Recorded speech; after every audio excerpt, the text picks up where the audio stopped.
Increasing oxidation state, oxidation state के बढ़ने के साथ साथ किस तरह से रिएक्शन के अंदर ऑक्सीडेशन होता है उसे समझते हैं। ऑक्सीडेशन, इस पॉइंट को समझने से पहले हमें समझना पड़ेगा ऑक्सीडेशन क्या होता है, ऑक्सीडेशन नंबर, ऑक्सीडेशन स्टेट क्या होती है किसी भी एटम की, किसी मॉलिक्यूल की। तो एक छोटा सा पॉइंट यहाँ पर नोट करेंगे, ऑक्सीडेशन, ऑक्सीडेशन स्टेट या ऑक्सीडेशन नंबर। क्लियर? इसके कुछ रूल्स और रेगुलेशंस होते हैं जिन्हें फॉलो करना बहुत ज़रूरी होता है। बिना रूल्स रेगुलेशन के ऑक्सीडेशन स्टेट को फाइंड आउट नहीं किया जा सकता। तो मैं यहाँ पर लिख देता हूँ रूल नंबर 1, जितने भी अल्कली मेटल्स होते हैं, for example Li, Na, K, Rb, Cs, Fr etcetera, ये सभी अल्कली मेटल 1 पॉजिटिव चार्ज के होते हैं। इनके ऊपर एक पॉजिटिव चार्ज होता है, इसलिए इनका ऑक्सीडेशन स्टेट कितना होगा, +1, क्योंकि हम जानते हैं कि चार्ज इज इक्वल टू होता है बैलेंसी, इज इक्वल टू होगा ऑक्सीडेशन स्टेट या ऑक्सीडेशन नंबर, ऑक्सीडेशन स्टेट या फिर ऑक्सीडेशन नंबर, ये तीनों चीजें इक्वल होती हैं। अगर किसी भी एटम का अगर +1 चार्ज अगर दिखाई देता है तो उसकी बैलेंसी 1 होगी, उसका ऑक्सीडेशन स्टेट +1 होगा। डिफरेंट क्या है, बैलेंसी को हमेशा विदाउट साइन लिखा जाता है, ना कोई पॉजिटिव साइन होता है ना कोई नेगेटिव साइन इसके पास लिखा होता है, बट जबकि ऑक्सीडेशन स्टेट को हमेशा विद पॉजिटिव या फिर नेगेटिव साइंस के साथ लिखना जरूरी होता है। ये ऑक्सीडेशन स्टेट और बैलेंसी में बड़ा डिफरेंस है।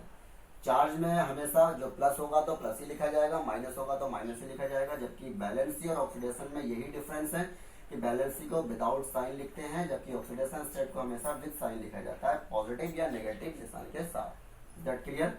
चलिए आगे बढ़ते हैं। तो यहाँ पर ये बात आपको क्लियर होगी कि जितने भी अल्कली मेटल्स होते हैं, sodium, lithium, potassium, rubidium, caesium, Fr, francium, इन सभी का एक पॉजिटिव स्टेट होता है। इसी वजह से उनकी जो ऑक्सीडेशन स्टेट होती है वो कितनी होती है, +1 ऑक्सीडेशन स्टेट होती है। सेकेंड पॉइंट, सेकेंड पॉइंट यहाँ पर दूसरा पॉइंट होगा हाइड्रोजन। हाइड्रोजन का ऑक्सीडेशन स्टेट +1 होता है क्योंकि हाइड्रोजन पर एक पॉजिटिव चार्ज होता है। एसिड में, बेस में, किसी भी ऑर्गेनिक एसिड हो या फिर वो इनऑर्गेनिक एसिड हो, स्ट्रॉन्ग बेस हो या वीक बेस हो, कोई भी एसिड या बेस के केस में अगर हाइड्रोजन कहीं भी आपको दिखाई पड़ता है तो डेफिनेटली हाइड्रोजन का ऑक्सीडेशन स्टेट वहां पर +1 होगा। क्लियर? जैसे HCl, हाइड्रोक्लोरिक एसिड, इसमें हाइड्रोजन का ऑक्सीडेशन स्टेट +1 है। H2SO4 हाइड्रो सल्फ्यूरिक एसिड, इसमें हाइड्रोजन का ऑक्सीडेशन स्टेट +1 होगा। और इसी तरह से NaOH, सोडियम हाइड्रोक्साइड, इसमें हाइड्रोजन का ऑक्सीडेशन स्टेट +1 होगा। क्लियर है बात?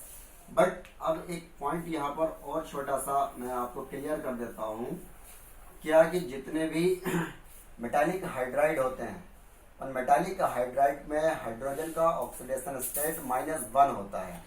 मेटालिक हाइड्राइड जैसे कि lithium hydride, sodium hydride, potassium hydride, rubidium hydride, इन सभी के अंदर हाइड्रोजन का ऑक्सीडेशन स्टेट -1 होता है। ध्यान रखिए इस बात का। बाकी की जगह केवल मेटालिक हाइड्राइड को छोड़ करके बाकी जगह जितने भी एसिड होंगे, जितने भी बेस होंगे, सभी जगह हाइड्रोजन का ऑक्सीडेशन स्टेट +1 होगा। मेटालिक हाइड्राइड में हाइड्रोजन का ऑक्सीडेशन स्टेट -1 होगा। क्लियर है बात? चलिए बढ़ते हैं अगले पॉइंट की ओर। थर्ड पॉइंट, ऑक्सीजन का ऑक्सीडेशन स्टेट जनरली -2 होगा। सभी कंपाउंड के अंदर ऑक्सीजन का ऑक्सीडेशन स्टेट -2 होता है। जैसे एग्जाम्पल के तौर पर KMnO4 पोटेशियम परमैंगनेट के अंदर ऑक्सीजन का ऑक्सीडेशन स्टेट -2 होगा। NaOH सोडियम हाइड्रोक्साइड के अंदर ऑक्सीजन का ऑक्सीडेशन स्टेट -2 होगा। और भी बहुत सारे, जहां भी कोई भी कंपाउंड आएगा, चाहे वो इनऑर्गेनिक कंपाउंड हो या फिर ऑर्गेनिक कंपाउंड हो, सभी जगह जनरली ऑक्सीजन का ऑक्सीडेशन स्टेट -2 होगा। क्लियर? बट इसमें भी बड़ा डिफरेंस है हाइड्रोजन के जैसे। जितने भी ऑक्सीजन के पेरोक्साइड होते हैं उन पेरोक्साइडों को छोड़ करके बाकी जगह ऑक्सीजन अगर कहीं देखने को मिलेगा तो वहां पर ऑक्सीजन का ऑक्सीडेशन स्टेट -2 होगा, बट पेरोक्साइडों को छोड़ करके, जैसे H2O2 hydrogen peroxide, hydrogen peroxide के अंदर पेरोक्साइड में ऑक्सीजन का ऑक्सीडेशन स्टेट हमेशा -1 होगा पेरोक्साइडों के लिए ऑक्सीजन के, जैसे H2O2 होगा hydrogen peroxide H2O2, sodium peroxide Na2O2, barium peroxide BaO2, इन सभी में जितने भी पेरोक्साइड होंगे उन सभी में ऑक्सीजन का ऑक्सीडेशन स्टेट -1 होता है। क्लियर है बात, नोट करें। नेक्स्ट पॉइंट पर क्या होगा, एक और बड़ा डिफरेंस ऑक्सीजन के लिए यहाँ पर OF2 और O2F2 में ऑक्सीजन का ऑक्सीडेशन स्टेट ना तो -2 होता है और ना ही -1 देखने को मिलता है। यहाँ OF2 और O2F2 के केस में ऑक्सीजन डाइफ्लोराइड, डाइऑक्सीजन डाइफ्लोराइड दोनों का ये नेम होगा। इन दोनों के केस में ऑक्सीजन का ऑक्सीडेशन स्टेट, दोनों में जो डिफरेंस यहाँ पर पहले जो मैंने एग्जाम्पल लिखे थे उनसे डिफरेंस यहाँ पर ऑक्सीडेशन स्टेट देखने के लिए मिलता है। अब ऑक्सीजन का ऑक्सीडेशन स्टेट OH2 के केस में कितना होगा, O2F2 के केस में कितना होगा, इसे जरा यहाँ पर समझते हैं। मैं यहाँ पर सबसे पहले O2F2 का केस ले रहा हूँ। O single bond F and single bond F, oxygen और फ्लोरीन है। ऑक्सीजन फ्लोरीन के साथ में अटैच्ड है विद सिंगल बॉन्ड, दोनों फ्लोरीन सिंगल बॉन्ड से ऑक्सीजन के साथ में अटैच्ड हुए हैं। अब होगा क्या, ऑक्सीजन और फ्लोरीन दोनों ही अच्छे इलेक्ट्रोनेगेटिविटी के एलिमेंट हैं, जिसमें सबसे ज्यादा इलेक्ट्रोनेगेटिव एलिमेंट फ्लोरीन होगा। ऑक्सीजन की जो इलेक्ट्रोनेगेटिविटी होगी वो फ्लोरीन के कंपैरिजन में कहीं कम होगी, इसीलिए फ्लोरीन ज्यादा इलेक्ट्रोनेगेटिव होने की वजह से ऑक्सीजन से इलेक्ट्रॉन खींचने की कोशिश करेगा, अपनी तरफ को इलेक्ट्रॉन को अट्रैक्ट करेगा। तो यहाँ से ये वाला ऑक्सीजन क्या, ये फ्लोरीन इलेक्ट्रॉन को यहाँ से खींचेगा, अट्रैक्ट करेगा, तो इलेक्ट्रॉन खींचा उसने तो -1 चार्ज बना। इसी तरह से फ्लोरीन ने, इस वाले ने यहाँ पर एक इलेक्ट्रॉन को खींचा तो -1 बना।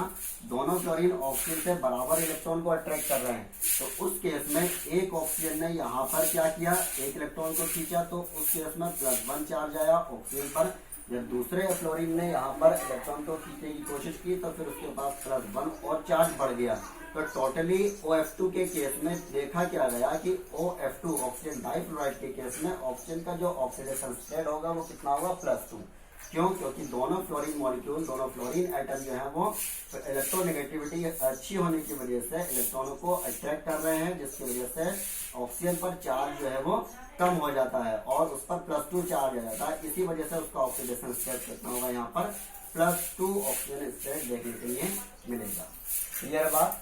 अच्छा, बात करते हैं O2F2 के केस में। तभी यहाँ पर स्ट्रक्चर बना लेते हैं, F single bond O single bond O single bond F। अब यहाँ से आप इसको फिर से समझने की कोशिश करें, क्या फ्लोरीन और ऑक्सीजन, मैंने अभी बताया कि एक अच्छे इलेक्ट्रोनेगेटिविटी एलिमेंट है, लेकिन फ्लोरीन की इलेक्ट्रोनेगेटिविटी ऑक्सीजन के कंपैरिजन में कहीं ज्यादा होगी। तो यहाँ से फ्लोरीन अपना एक इलेक्ट्रॉन खींचेगा और उस ऑक्सीजन पर प्लस चार्ज आ जाएगा।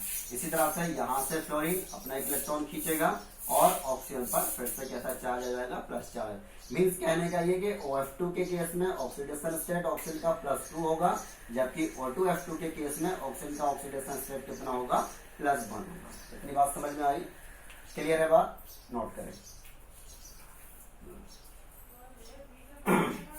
चलिए आगे चलते हैं। अब देखते हैं कि किसी रिएक्शन के अंदर ऑक्सीडेशन स्टेट के बिहाफ पर किस तरह से ऑक्सीडेशन शो होगा।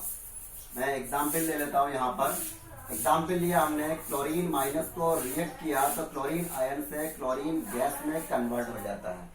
क्लोरीन का एक मॉलिक्यूल क्लोरीन गैस में कन्वर्ट हो जाता है। क्लोरीन आयन का रिएक्शन को बैलेंस करेंगे तो यहाँ पर 2 से मल्टीप्लाई करना पड़ेगा, क्योंकि इस तरफ जो था क्लोरीन का मॉलिक्यूल 2 था, जबकि इस तरफ सिंगल ही था, तो इसलिए दोनों तरफ बराबर करना होता है, रिएक्शन को बैलेंस करना पड़ता है। चार्ज भी रिएक्शन का बैलेंस करना पड़ेगा। इस तरफ 2 इलेक्ट्रॉन जुड़ा हुआ है, जबकि इस तरफ चार्ज कितना है, 0, तो हमें क्या करना पड़ेगा, 2 इलेक्ट्रॉन इस तरफ भी ऐड करना पड़ेगा। दोनों तरफ चार्ज भी इक्वल हो जाता है और इस तरह से उसके एटम्स भी बैलेंस हो जाते हैं। अब देखना क्या है कि रिएक्शन तो हमारा कंप्लीट बैलेंस हो गया, लेकिन इसके अंदर ये देखना कि ऑक्सीडेशन के बिहाफ पर क्या रिएक्शन के अंदर ऑक्सीडेशन हुआ है या फिर रिडक्शन हुआ है। तो जरा देखें क्लोरीन, क्लोरीन यहाँ पर कितना उसमें चार्ज कितना दिखा रहा है, क्लोरीन के ऊपर यहाँ पर 1 माइनस का चार्ज, मीन्स यहाँ पर क्लोरीन की जो ऑक्सीडेशन स्टेट है वो कितनी है, क्लोरीन की ऑक्सीडेशन स्टेट यहाँ पर जब चार्ज इसके पास 2 है तो इसका मतलब है कि क्लोरीन के यहाँ पर 2 माइनस का ऑक्सीडेशन स्टेट देखने को मिलता है।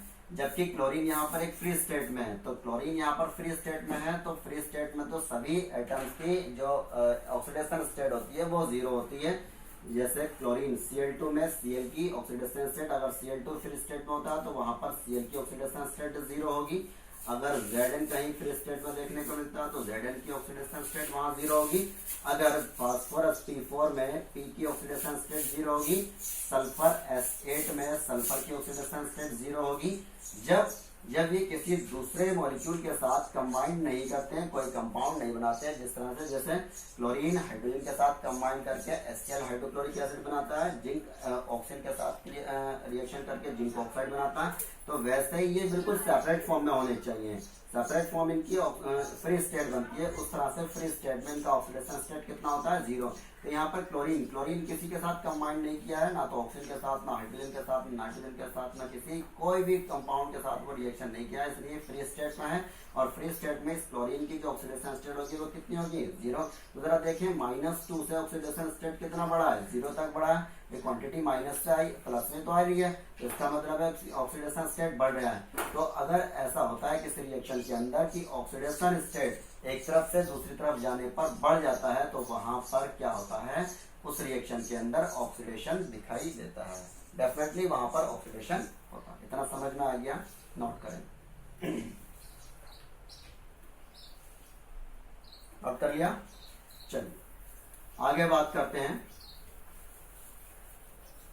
ये सारे पॉइंट हुए ऑक्सीडेशन के क्लियर। बात करते हैं कुछ रिडक्शन के पॉइंट्स की। रिडक्शन कहाँ कहाँ देखने को मिलेगा, किस तरह से रिडक्शन होगा, तो रिडक्शन का केस क्या क्या होगा वो जरा समझ लें।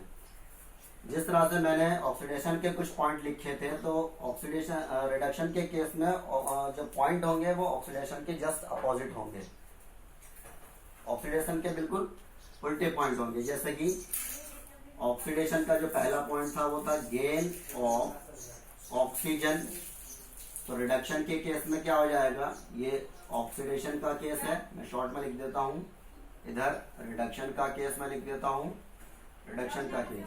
तो यहाँ पर गेन ऑफ ऑक्सीजन होगा, तो यहाँ पर क्या हो जाएगा, गेन ऑफ लॉस ऑफ लिख देते हैं, gain of loss of oxygen, loss of oxygen, just इसी का उल्टा। अगर यहाँ पर गेन हो रहा है ऑक्सीजन का, तो यहाँ पर क्या होगा, लॉस होगा, कमी होनी चाहिए, तो रिडक्शन दिखाई पड़ेगा। दूसरा पॉइंट ऑक्सीडेशन के केस में था क्या, loss of hydrogen, loss of hydrogen. जबकि रिडक्शन के केस में क्या होगा, gain of hydrogen, gain of hydrogen. Third point यहां पर था हमारे पास, loss of electron, loss of electron. Reduction के केस में क्या हो जाएगा, gain of electron. Fourth point oxidation के केस में था, increase in oxidation state, increase in oxidation state, तो इसका उल्टा क्या हो जाएगा, decrease in oxidation state, OXS लिख रहा हूं शॉर्ट में, ऑक्सीडेशन स्टेट। ये पॉइंट हमने क्लियर कर लिए हैं।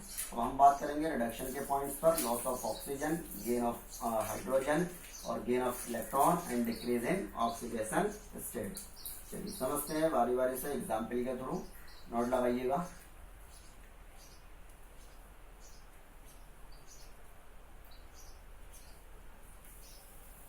हेडिंग लगाइएगा, loss of oxygen, loss of oxygen. किसी भी केमिकल रिएक्शन के अंदर अगर रिएक्टेंट में कोई ऑक्सीजन प्रेजेंट है, उस रिएक्टेंट को अगर हीटअप किया जाए, तो हीटअप करने से उसके अंदर का जो ऑक्सीजन है वो पूरी तरह से अगर रिमूव हो जाता है, प्रोडक्ट में वो ऑक्सीजन दिखाई नहीं देता है, तो डेफिनेटली वहां पर क्या होगा, रिडक्शन होगा। जैसे एग्जाम्पल के तौर पर, मैं एग्जाम्पल की बात कर रहा हूँ बस केवल, एग्जाम्पल ले लेते हैं कार्बन डाइऑक्साइड का। कार्बन डाइऑक्साइड को अगर हीटअप किया जाए तो हीटअप करने पर क्या होगा कि कार्बन अलग यहाँ से और ऑक्सीजन का मॉलिक्यूल यहाँ से अलग हो जाएगा। तो क्या देख रहे हैं, कार्बन के पास रिएक्टेंट में 2 मोल ऑफ ऑक्सीजन प्रेजेंट था, जबकि कार्बन प्रोडक्ट के अंदर ऑक्सीजन बिल्कुल सेपरेट हो गया। तो इस रिएक्शन के अंदर यहाँ पर कह सकते हैं क्या हुआ है, रिडक्शन हुआ, क्योंकि ऑक्सीजन पूरी तरह से प्रोडक्ट में से रिमूव हो चुका है। बात समझ में आ रही है। इसी तरह से अगर हम बात करें H2O की, H2O को जब यहाँ से हीटअप किया जाएगा तो हाइड्रोजन और ऑक्सीजन को यहाँ से अलग कर दिया जाएगा। तो रिएक्शन के अंदर क्या देखने को मिलेगा, रिडक्शन, क्योंकि ऑक्सीजन यहाँ से रिमूव हुआ है। नाइट्रिक ऑक्साइड को ले लेते हैं। नाइट्रिक ऑक्साइड को रिएक्शन किया, हीटअप किया, तो नाइट्रोजन और ऑक्सीजन में डिकम्पोज हुआ। तो यहाँ पर क्या देखने को मिलेगा, इस तरह से reduction. Removal of oxygen is known as the reduction reaction. Is that clear? चलिए नेक्स्ट पॉइंट हमारा gain of hydrogen. Gain of hydrogen, तो गेन ऑफ हाइड्रोजन हेडिंग लगाइएगा, गेन ऑफ हाइड्रोजन। हाइड्रोजन किसी भी केमिकल रिएक्शन के अंदर अगर reactant के अंदर हाइड्रोजन कम है और वो रिएक्शन कर जाए किसी दूसरे हाइड्रोजन से किसी की भी प्रेजेंस में, और प्रोडक्ट में जाकर के उसका हाइड्रोजन का मॉलिक्यूल इंक्रीज हो जाता है, तो वहां पर डेफिनेटली क्या देखने को मिलेगा, रिडक्शन देखने को मिलेगा। उस रिएक्शन को क्या कहा जाएगा, रिडक्शन रिएक्शन कहा जाएगा। एग्जाम्पल जैसे ethylene CH2 and double bond CH2, ethylene का फॉर्मूला है ये। इथाइलिन का रिएक्शन जब हाइड्रोजन के साथ कराया जाता है in presence of nickel, Na की प्रेजेंस में, when ethylene combined with hydrogen in presence of nickel, then obtain CH3 single bond CH3, that is ethane. यानी कि एल्कीन जो होते हैं वो हाइड्रोजनेशन के बाद में निकिल की प्रेजेंस में एल्केन में कन्वर्ट हो जाते हैं। तो एल्कीन से एल्केन में कन्वर्ट हो जाना ये एक रिडक्शन रिएक्शन होगा।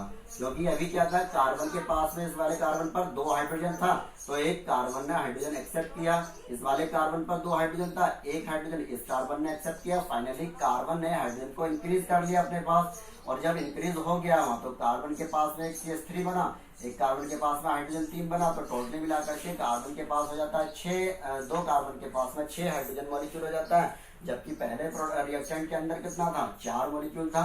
तो 4 से 6 हुआ तो मीन्स क्या हुआ कि गेन हुआ ना हाइड्रोजन का। अब गेन हुआ हाइड्रोजन का, तो इसलिए इस रिएक्शन को क्या कहा जा सकता है, रिडक्शन रिएक्शन कहा जाता है। बात समझ में आई?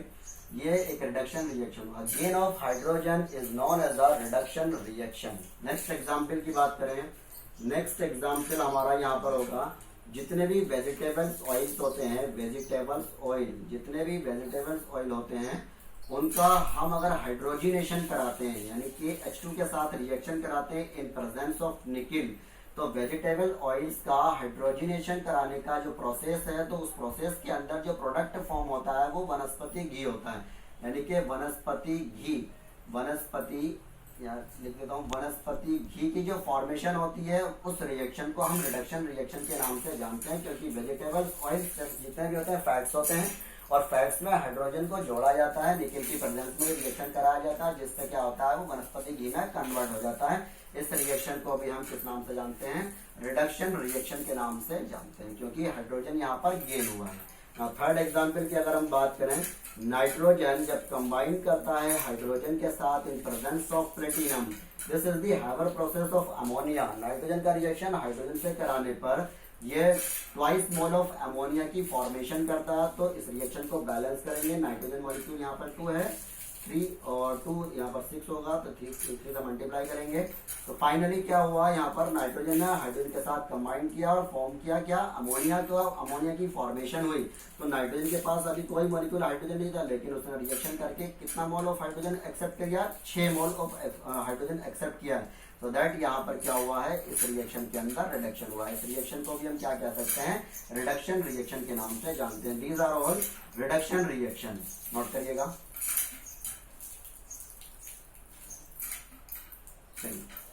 नेक्स्ट,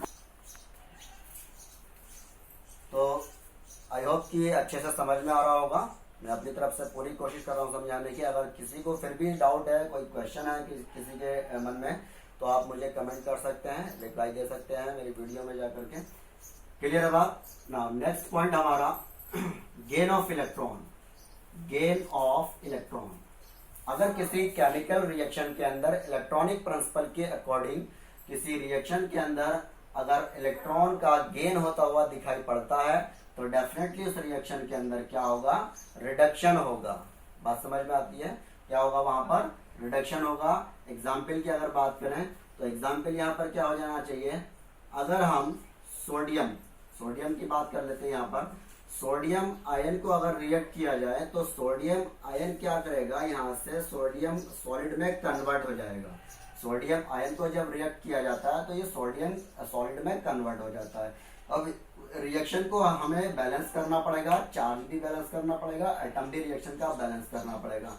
अभी क्या है कि सोडियम ने एक इलेक्ट्रॉन यहाँ पर लूज कर रखा है, अब वो अपना ऑक्टेट कंप्लीट करना चाहता है, यानी कि वो सॉलिड स्टेट में जाना चाहता है, तो उसको एक इलेक्ट्रॉन की जरूरत है। अब इलेक्ट्रॉन को गेन करेगा तभी तो सॉलिड स्टेट में जाएगा, अदरवाइज तो वो जा ही नहीं सकता। इसीलिए क्या करेगा, वो एक इलेक्ट्रॉन को गेन करेगा। तो रिएक्शन को बैलेंस करेंगे, सोडियम एटम दोनों तरफ बैलेंस है, चार्ज बैलेंस नहीं है, इस तरफ +1 चार्ज है जबकि इस तरफ कितना चार्ज है, 0 चार्ज है। अब इस 0 चार्ज या तो दोनों तरफ +1 हो जाए, रिएक्शन तभी बैलेंस होगा, या फिर दोनों तरफ 0 हो जाए। अब ना दोनों तरफ तो +1 हो नहीं सकता, लेकिन हम 0 बना सकते हैं। अब 0 कब बनेगा, जब हम इसके अंदर इलेक्ट्रॉन को ऐड करेंगे। तो इलेक्ट्रॉन हमेशा, मैंने पहले भी बताया, इलेक्ट्रॉन हमेशा उसी तरफ ऐड किया जाता है जिस तरफ पॉजिटिव चार्ज पहले से ही ज्यादा होता है। तो इसलिए हमें एक इलेक्ट्रॉन आप इस रिएक्टेंट साइड के अंदर जोड़ देंगे तो क्या होगा, रिएक्शन का चार्ज कंप्लीटली बैलेंस हो जाएगा। तो देख क्या रहे हैं कि सोडियम आयन ने एक इलेक्ट्रॉन को रिसीव किया है जिससे वो सोडियम सॉलिड में कन्वर्ट हो जाता है। इसी तरह से इस रिएक्शन के अंदर क्या देखने को मिला है, यहाँ पर रिडक्शन देखने को मिला है। इस रिएक्शन को क्या कहेंगे, रिडक्शन रिएक्शन के नाम से जानते हैं, यानी कि gain of electron is known as a reduction reaction. That clear?